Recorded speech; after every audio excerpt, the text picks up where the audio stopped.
Welcome to 101. I'm Greg Bassett, your host from the Salisbury Independent newspaper. It's a big day here at PAC 14. It's election time in Salisbury, and we have a candidate for mayor, Megan Outten. Welcome, Megan. Thanks for having me, Greg. You're on the city council, and you're running for mayor. Yes, I am. Really exciting time. We have about 23 days left. Who can believe it? Wow, that's amazing. It is. Now, I know you from the news, but for people who might not know Megan Outten, tell us about Megan Outten. Sure thing. So, born and raised in Salisbury, I've had the pleasure of calling Salisbury home my entire life. Graduated from Parkside High School, went to Salisbury University, didn't stray too far from the shore. Graduated from there where I got a degree in communications and political science. And for the last year, I've been serving on the Salisbury City Council.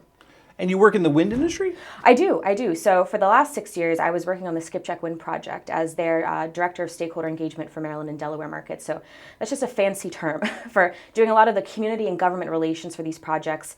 With these, this technology being so new for the shore, there was a lot of unknowns, and my job was just to get in there, connect with our elected officials, connect with the community, and help walk them through these projects and help them understand, what are the benefits, the pros, the cons, really just, and that's ultimately my segue into local politics is connecting with my delegates on a more regular basis. I got to sit in a lot of more county council meetings. I started hearing a lot more about the issues, and infrastructure was a big one that got brought up often, and I was listening more, and I said, oh, wow, I think I need to get a little bit more involved. Now, we got to know you. Your profile got raised when you ran for county council. Yes. And then after that, you kind of spun that out into an appointment for city council. Yes. So last cycle, you're right. I did decide to throw my hat in for Wicomico County Council at large, and it was an amazing experience. I did lose that race, but I've been telling everyone in the process of losing that race, I really won the people. I think the level of dedication that I put into that race, everyone admitted, John Cannon made a joke. He's like, Megan, you really know how to do a boots on the ground campaign. I really impressed a lot of people with my ability to just be engaged. I said I was going to be engaged. I was in every single district. And that level of work and compassion that I had for that race really earned me a lot of the support that you're seeing for my race today for mayor. So I'm sure you've seen, but I've been endorsed by Councilman Shaney Shields, Councilman Josh Hastings, Bonnie Ennis, and David Plotz from the Board of Education. Those endorsements mean a lot to me because they represent their own communities in the process. And so that means a lot to have them behind me in this race. And then when Jack Heath moved up to be acting mayor, you took his spot on the city council. I did. I threw my hat in for city. It felt like a one door closed, another opened. And this was an opportunity for me to take a lot of the work that I was hoping to see happen at the county and work within a phenomenal team that we had there at the city. Like I said, I've called Salisbury my home my entire life. So this seemed like a great opportunity for me to carry some of those things that I was hoping to champion at the county at the city level. Now, as someone who's paid to watch the city council meetings, you're paid to go to them. I'm actually paid to watch them. But it's amazing how you have changed the tone on that council. You've come in with a level of expertise that I see, and you've really engaged the citizens. And for some reason, this is a time where a lot of people are coming forward at the meetings and really venting on some issues, and you seem to be engaging them.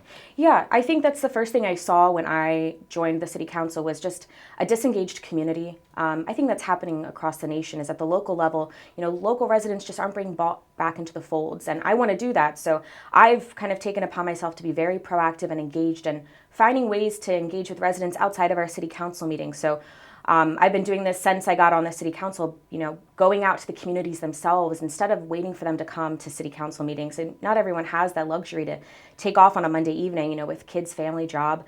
So going to them, hearing their concerns, but also still encouraging if you have the time, come out because that feedback guides us. Right. And one of the things that's been bothering me, people are coming in, they're complaining about projects. Once the ground gets broken, then they want to know what the world's going on. And we've reported all that in the paper. And then, like most recently with the Unity Square, people were like, what's going on? And then once they Googled it, they realized there had been coverage, but people didn't seem to understand what was happening. Yeah, I think that was just something with the process of, COVID. I think we got really disconnected. Yeah. This was a project that had been approved back in 2016. Yeah. So that's a long time, 2016 to 2023. And while there was some great coverage on it, I think there's just so much noise out in the media now. It's hard to keep track of what's going on at the national level, the state level, and then much less the local. So as elected officials, we have to take it upon ourselves to be that conduit of information. So that's kind of what I'm hoping to help out with is, our residents are so busy as it is. Let's take that next step. Let's raise the bar for that engagement because I think we've done a great job of being engaged, just raise that bar and be a little bit more proactive when we have these projects to get the information out there so no one is confused or startled when construction starts. We want everyone to be excited about these projects because ultimately, I mean, I think this is a great progress for the city. So obviously your political career is moving fast, but why do you want to be mayor at this time?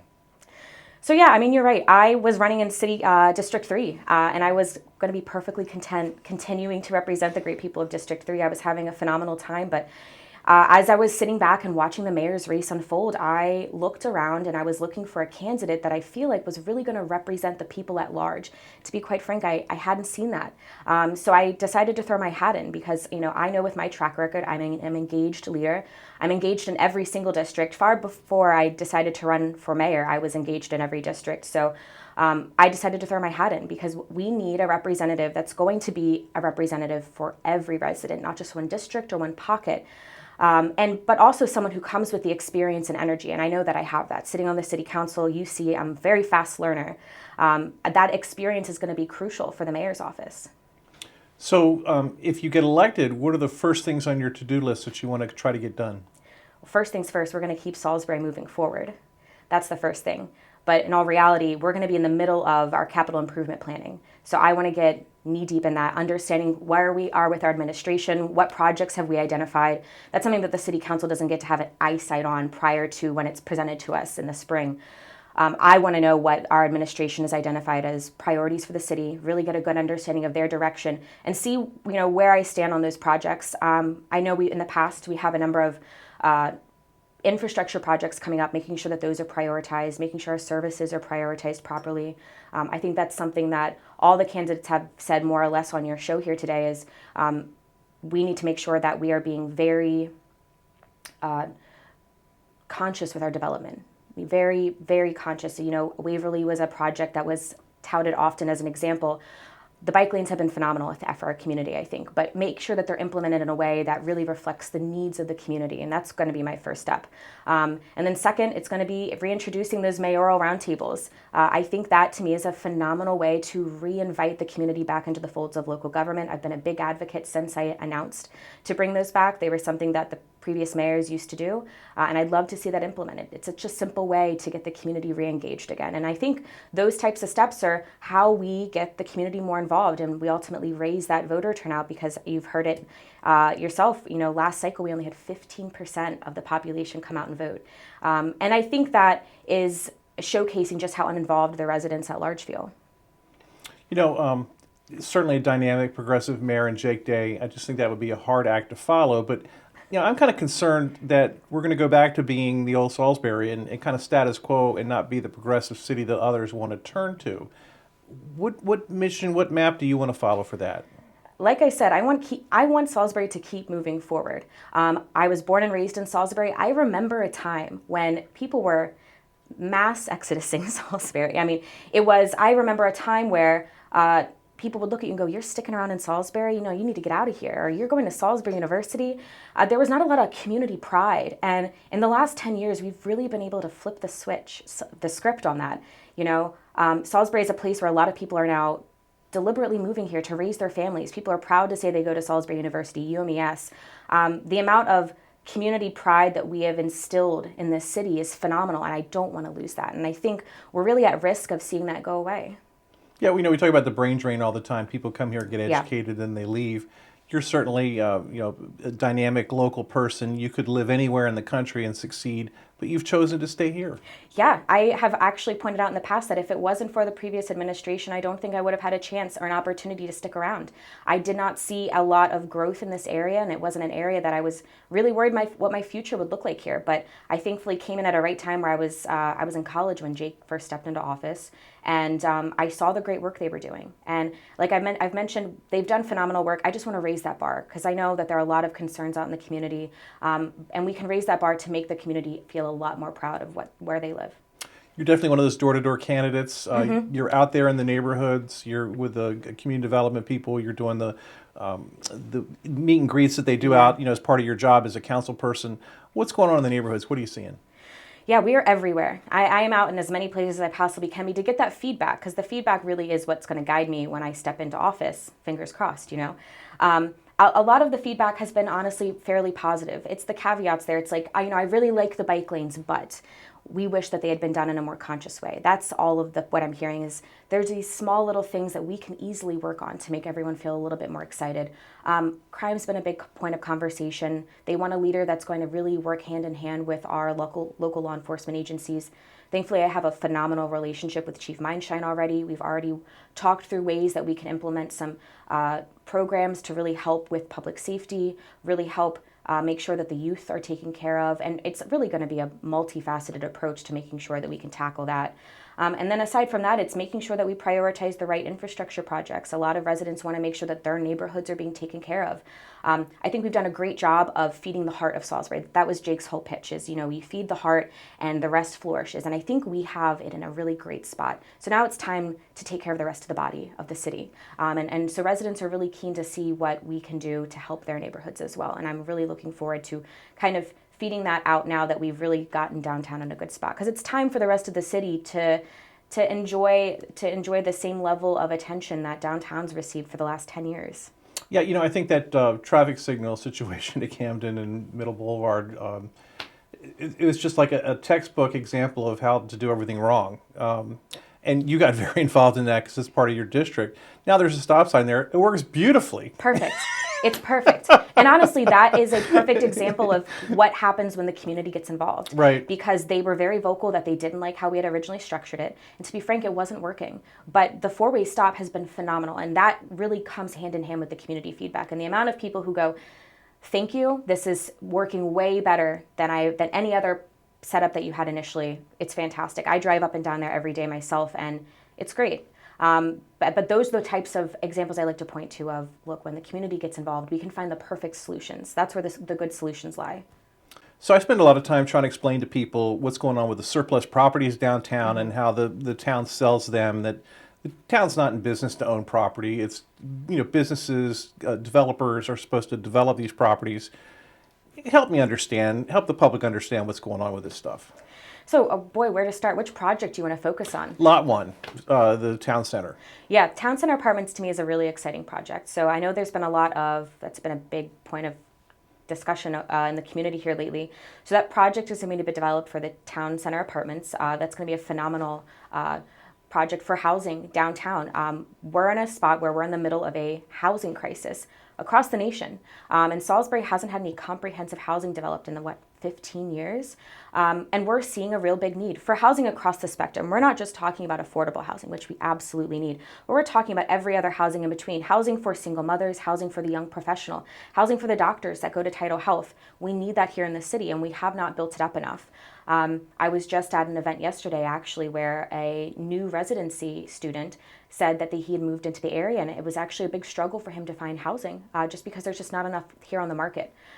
So that project is going to be crucial for helping us kind of tackle a lot of that. And then in the process, that we'll be attaching on a parking garage to that apartment complex. Yeah, and I'm old enough to remember when that was developed, and then the city took it over, tore down a lot of those buildings that were there, made it into a parking lot to compete with the Salisbury Mall, so we'd have some sort of retail competition, but that's not needed anymore. The whole idea of just driving up and parking somewhere and walking into the downtown, it doesn't have to be that way. Well, then we talk about competition with the Salisbury Mall, and we see the direction the Salisbury Mall's going. Exactly. With ample amount of parking. Right. And I think we can go hand in hand and say, yes, we need parking, but parking's not the only reason that people go to an area. So we really need to make sure that there's shops and there's businesses and there's livability in these communities for people to want to come to. You look at areas across the nation. Annapolis is a perfect one. People go there for the shops and the living that are there, and not for the parking. That to me is something that we need to really prioritize. Is there too much focus on downtown if we ignore the neighborhoods at the neighborhoods at the expense to make downtown better? I think that it's time that we pull our attention to the neighborhoods. Like I said, we've done a great job with downtown, and I still want to keep giving it the love that it deserves. But we have so many other areas throughout Salisbury that I think desperately need our attention. And I think they've waited, and it's their time to make sure that they have the projects that we've been saying that are going to come to some of these neighborhoods. We need to prioritize them. I've been really impressed with the Newtown, the Newton Street Community Center and Truett Street. Yeah. Am I right to be impressed by that? Absolutely. I'm immensely proud of those community centers. Newton is in my district, and I love to tout that one. I actually use it for a lot of opportunities to connect with constituents. One of the most exciting things I think coming to those community centers are something that we just passed at the City Hall, which is we're going to be receiving an entire STEM lab from the Cal Ripken Foundation, thanks to the Boys and Girls Club who identified this opportunity. And it's a $30,000 STEM lab that the students and the youth in this community are now going to have access to at both Newton and Truett Street. That is fantastic, because that's not something that we would have been able to provide them. So this is an education opportunity that we can now bring to the community center. The mayor makes the budget with the city administrator, and last spring it was a really difficult budget, tax increase. Council really went through just a brutal exercise on the budget. If you become mayor, what do you think you're going to want to do with the budget? So yeah, this past cycle, I was a really big advocate for some of the things that concerns that I was seeing with the budget. That 15% property tax increase was a big concern for me. And, I think we need to make sure that when we are taking a look at these budgets, that we are not heavily relying on our residents to fund a lot of our work. Right now, our residents just aren't in a spot to be able to handle a 15% property tax increase, especially when the average resident, 45% of our Salisbury residents live paycheck to paycheck. They're that Alice household threshold. So we need to really keep that in mind, not to mention the senior citizens who are on fixed incomes. So my hope is to really dive in there and find ways to still prioritize the infrastructure projects that we need to get done, because there's a lot of outdated infrastructure going on at the city that needs some attention, so needs some TLC, but without us turning to the residents to fund. And these are residents who year after year have seen increases in some form or another, whether that be through the water or through property tax. And, we need to find other avenues, whether that be identifying new revenue stream opportunities or just reprioritizing some of our projects. Yeah, I think everyone, if you're in the know, you should know you're going to get a sewer and water increase because of the huge expenses from dating back 25 years with the water and sewer plant. Yes. So that's going to be inevitable in some form. It will be. Well, not to mention a lot of when it comes to water and sewer, a lot of that's state mandated. Sure. And very strict. We're required to use very specific chemicals to make sure that our water is safe and drinkable, and that comes with a big cost, a big price tag attached to it. And just this past year alone, we saw a 34% increase just on the chemicals for that. And again, a state mandated requirement that we have to meet this certain criteria, and we're seeing those increased costs. So something to consider and be mindful of. But there are other ways where we can work within, what has to happen, what are we going to be mandated to stick to, what has to happen for us to provide good services to our residents without, raising rates in certain areas. That's what I would really like to see. And I don't want to do a hypothetical, but can you imagine a scenario where you are the mayor and you would have to raise taxes in your first term? I'll know when I dive into that budget. It's going to be doing everything within my power to make sure that doesn't happen. But I know what's coming up here with the economy. I know we're going to be in a tight situation. And, we really need to make sure my biggest priority is just making sure that our residents are taken care of. So making sure that those services are being funded, the infrastructure is being funded, that's going to be my key, because to me, that's more important than anything else. Okay, exit question. 4 years from now, when you're back running for re-election as mayor, what is my hometown going to look like? Ooh. It's going to be thriving. And like I mentioned, we have done a great job. This city has been seeing so much progress in the last 10 years, and it's been really exciting. But we're going to be seeing a city that is thriving on so many levels. We're going to be seeing new industry coming into this area, workforce development opportunities for all of our residents. We're going to be seeing housing across the spectrum for our residents. That to me is something that I will be seeing in the next, you'll be seeing in the next 4 years. We're going to have a Salisbury that is a home for every single resident proudly. I want this to be a place where anyone wants to come and raise a family and can. How can people get a hold of Megan Outten if they want to ask her questions? Oh, you can reach me at my cell, 443-523-2447. I'm very accessible. It's also on the city website anyway. Right. And then if you're interested in knowing more about me, you can reach me at my website as well, which is www.meganoutten.com. She's Megan Outten. She's running for mayor of Salisbury, and we're thrilled she had time to be with us here today.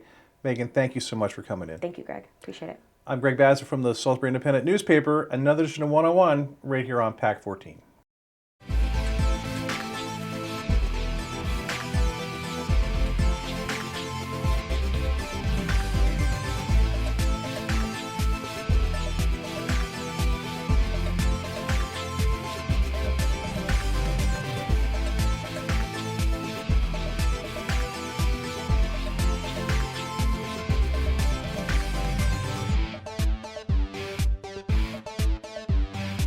First Shore Federal is proud to support PAC 14 and one-on-one.